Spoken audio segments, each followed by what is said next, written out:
November 10th, 1942. Temperature, -18 degrees Celsius. Location, the ruins of what was once a school building in Stalingrad's factory district. A Soviet soldier lay perfectly still in the rubble. He had been in this exact position for 11 hours. No food, no water, no movement. His breath formed tiny clouds of condensation in the freezing air. So he breathed through a cloth to prevent giving away his position. 400 meters away, somewhere in the skeletal remains of apartment buildings, a German officer was making a fatal mistake. He was smoking a cigarette. The Soviet soldier, a 27-year-old former shepherd named Vasily Zaitsev, watched through his scope. He didn't take the shot, not yet. He had learned patience hunting wolves in the Ural Mountains as a child. His grandfather had taught him, a good hunter doesn't chase his prey. He lets the prey come to him. The German officer finished his cigarette, stubbed it out, stood up to stretch his legs. 1 second. That's all Zaitsev needed. The Mosin Nagant rifle kicked against his shoulder. The 7.62 millimeters round traveled at 2,700 feet per second. Before the sound of the gunshot even reached the German position, the officer was dead. Kill number 187. Zaitsev had 38 more to go before the end of the battle. This is the true story of the deadliest sniper duel in World War II, fought in the bloodiest battle in human history, where over 2 million soldiers died and an entire German army was annihilated.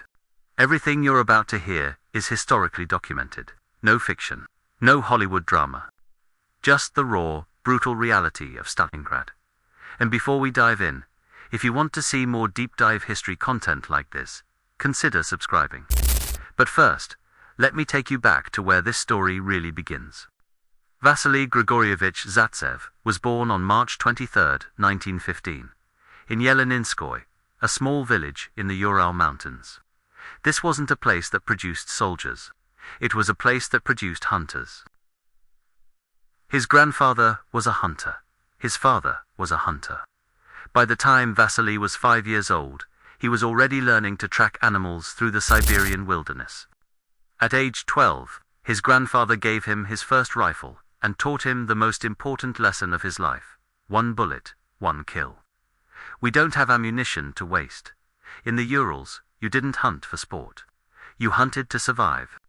Wolves, deer, anything that could feed a family through the brutal Russian winter. Vasily became exceptionally skilled. He could track an animal for days. He could remain motionless for hours. He could calculate wind, distance, and bullet drop instinctively. But most importantly, he learned to think like his prey. This skill, understanding what an animal would do before it did it, would later make him the most feared sniper on the Eastern Front. In 1937, at age 22, Zaitsev was conscripted into the Soviet Navy. He served in the Pacific Fleet, keeping records and managing accounts. It was boring, bureaucratic work. But when Germany invaded the Soviet Union on June 22, 1941, everything changed. Operation Barbarossa, Hitler's invasion of the Soviet Union, was the largest military operation in human history.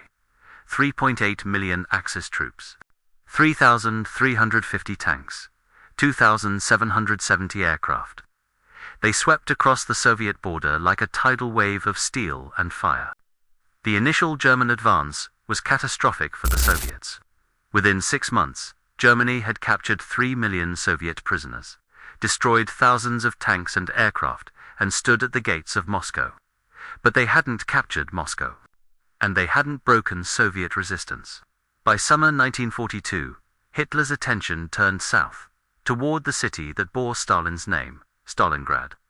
Zaitsev, stuck in a re-echelon naval unit, wrote 5 requests to be transferred to a frontline combat unit. 5 times, he was denied. The Soviet military didn't need accountants at the front. They needed them behind desks. In September 1942, his 6th request was finally approved.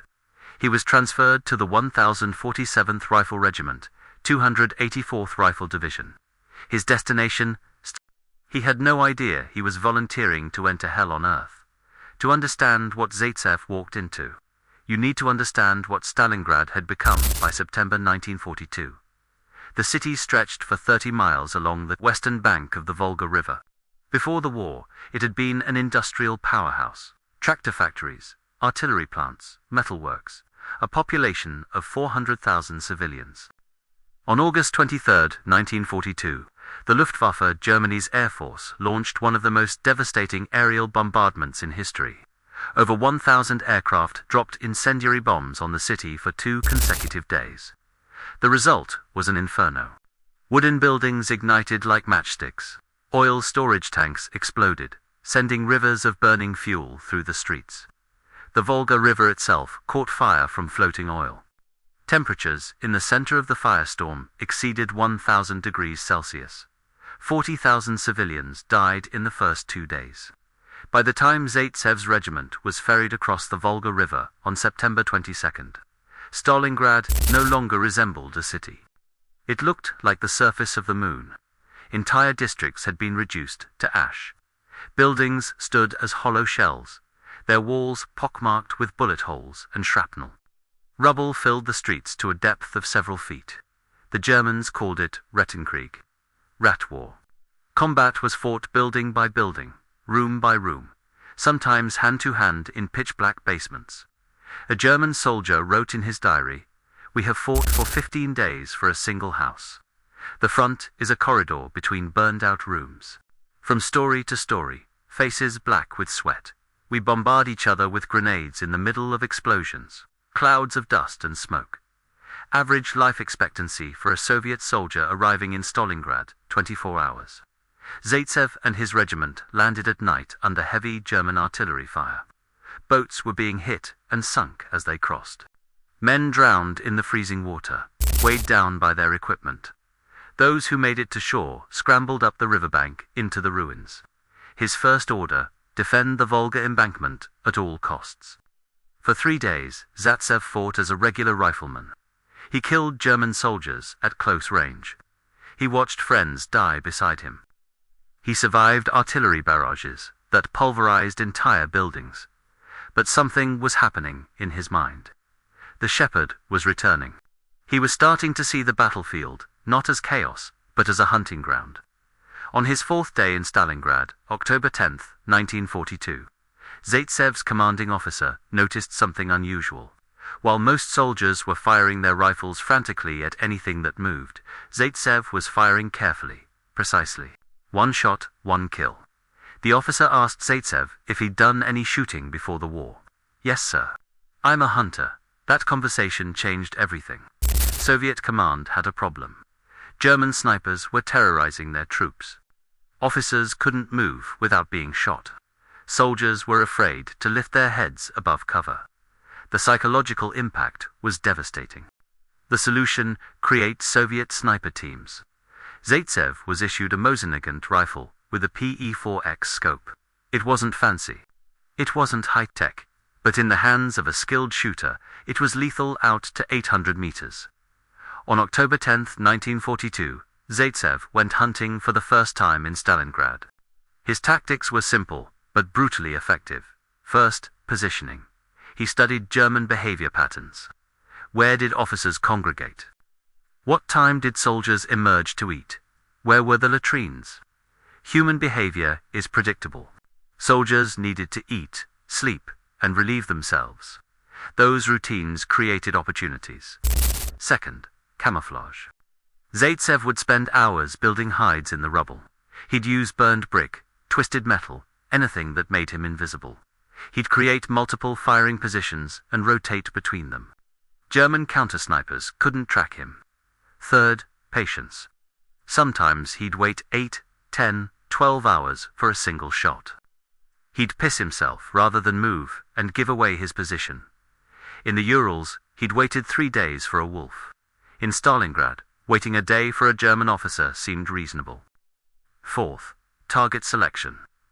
He didn't shoot regular soldiers. That was inefficient. He shot officers, NCOs, anyone with binoculars or a map. Anyone who looked like they were giving orders. Killing a private disrupted nothing. Killing a captain disrupted everything. On his first day as a sniper, he killed 3 German soldiers. On his second day, he killed 5. By the end of his first week, he had 17 confirmed kills. Word spread through the Soviet lines. There was a sniper who never missed, a hunter who stalked German officers like wolves. Soldiers started requesting to work with him, to learn from him. Soviet command recognized propaganda gold when they saw it. They assigned a journalist named Danilov to document Zaitsev's kills. Every evening, Zaitsev would report his activities. Danilov would write them up and send them back to Moscow. Within 2 weeks, Vasily Zaitsev became a celebrity in the Soviet Union. His exploits were published in Red Star, the military newspaper. His kill count was broadcast on radio. He became the face of Soviet resistance at But fame has consequences. The Germans noticed that their officers were dying at an alarming rate in one particular sector. They captured a Soviet soldier who talked about the famous sniper Zaitsev. If you wanted to destroy Soviet morale, you needed to kill their hero. By November 1942, Zaitsev had refined his methods to a science. He developed what the Soviets called group hunting, training other soldiers to become snipers. He'd take promising shooters and teach them everything his grandfather had taught him. Track your prey, control your breathing, squeeze, don't pull. 1 bullet, 1 kill. His students became known as Zaitsev's hares. Together, they terrorized German positions across the factory district. The statistics from this period are staggering. Between October 10th and December 17th, 1942, just 68 days, Vasily Zaitsev, personally, killed 225 German soldiers and officers. That's an average of 3.3 kills per day. For over 2 months, in one of the most dangerous combat environments in human history. But the numbers don't capture the psychological impact. German soldiers became terrified of certain sectors. They refused to move during daylight. Officers stopped wearing their insignia. One German diary entry from November 1942 reads, "We are more afraid of the Soviet snipers than of artillery. You can hear artillery. You can take cover. The snipers are invisible. Your comrade is talking, then his head explodes. You don't even hear the shot." Zaitsev's tactics evolved. He started using decoys, helmets on sticks to draw fire and reveal German sniper positions. He'd work with a spotter who used a periscope to scan for targets, while Zaitsev remained hidden. He developed different hides for different times of day, accounting for sun angle and shadow. He was no longer just a soldier. He was an artist of death.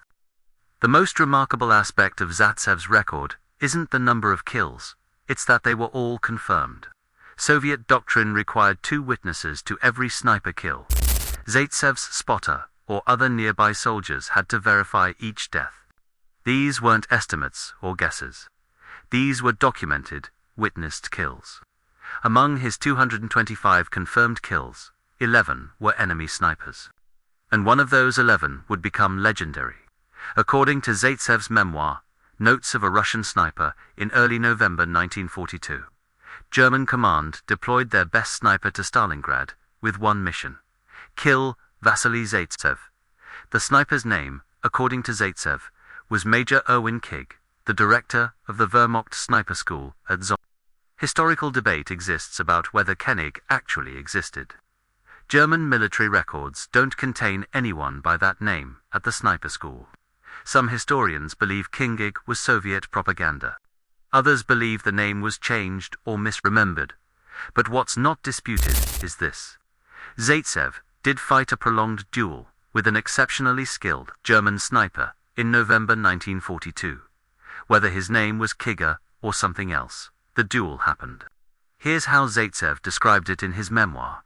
The duel began on a morning when Zaitsev noticed something unusual.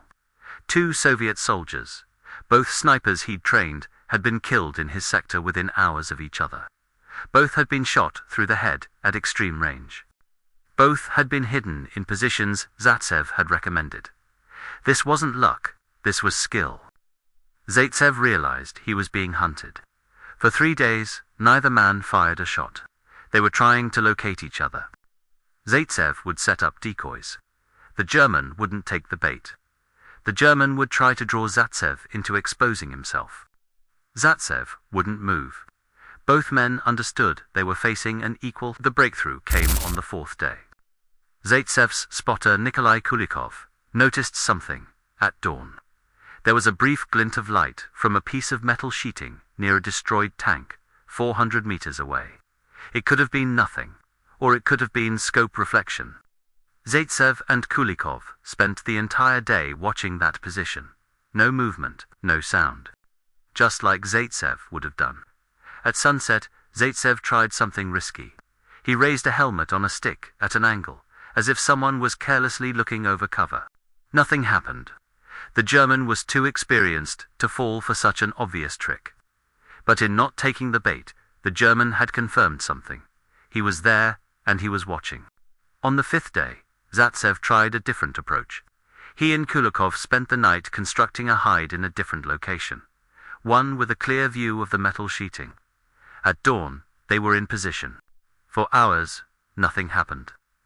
Then, around noon, a Soviet soldier, somewhere to their left, made a mistake. He moved carelessly, exposing himself for a moment. A shot rang out. The soldier fell, killed instantly. But Zaitsev had been watching. He saw the muzzle flash, not from the metal sheeting that had been a decoy.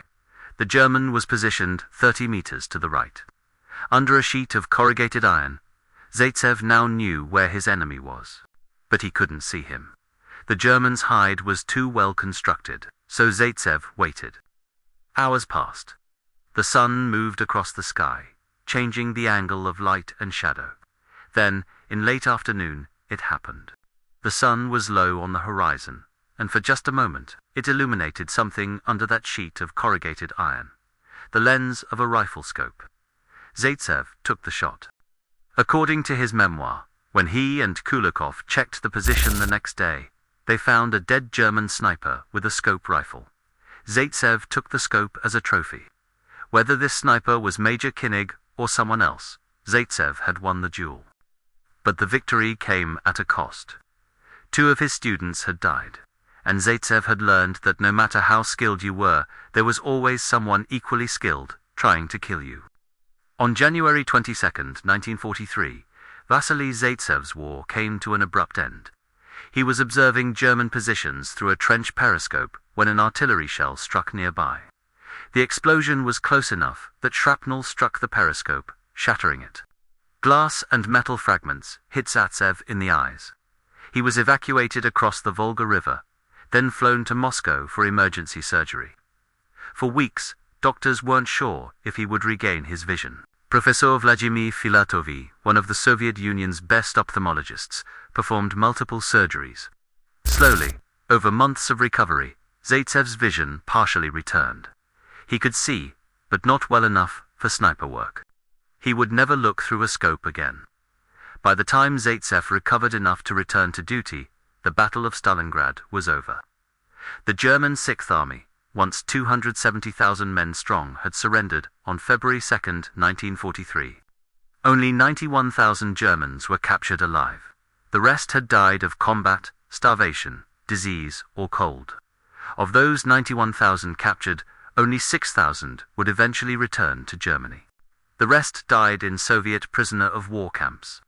The Battle of Stalingrad had cost approximately 750,000 Soviet casualties and 400,000 German casualties. Nearly 1.2 million men dead, wounded, or captured in a single battle. It was the deadliest battle in human history, and Vasily Zaitsev had killed 225 of those Germans personally. On February 22, 1943, Vasily Zaitsev was awarded the title Hero of the Soviet Union, the highest honor in the U.S. His citation specifically mentioned his 225 confirmed kills and his work training other snipers. But for Zaitsev, the war wasn't over. After recovering from his wounds, he returned to service as an officer. He couldn't be a sniper anymore, but he could command. He fought in the battles for Dnieper, then in the liberation of Ukraine. In January 1945, during fighting near Odessa, Zaitsev was wounded again, this time by a mortar shell. The war ended while he was recovering in the hospital. After the war, Zaitsev didn't become a celebrity. He didn't write best-selling books or become a public figure. He worked as a director of a factory in Kiev. He lived quietly. He had a family. He rarely talked about Stalingrad. In 1969, he finally published his memoir, Zavogok, Zemli Dilia, Nasny Bilo. The English translation came later, under the title Notes of a Russian Sniper. The book is remarkable for what it doesn't say. Zaitsev doesn't glorify war. He doesn't romanticize killing. He describes it as work necessary, brutal work in the face of an existential threat. One passage stands out. I killed a man. I did not know his name, where he came from, or what he believed in. I only knew he was trying to kill me and my comrades. In war, this is enough. Vasily Zaitsev died on December 15, 1991. At the age of 76, he was buried in Kiev. But in 2006, his remains were reinterred in Volgograd, the modern name for Stalingrad, at the Mamayev-Kurgan Memorial Complex. His grave overlooks the city he helped defend, the city where he became a legend.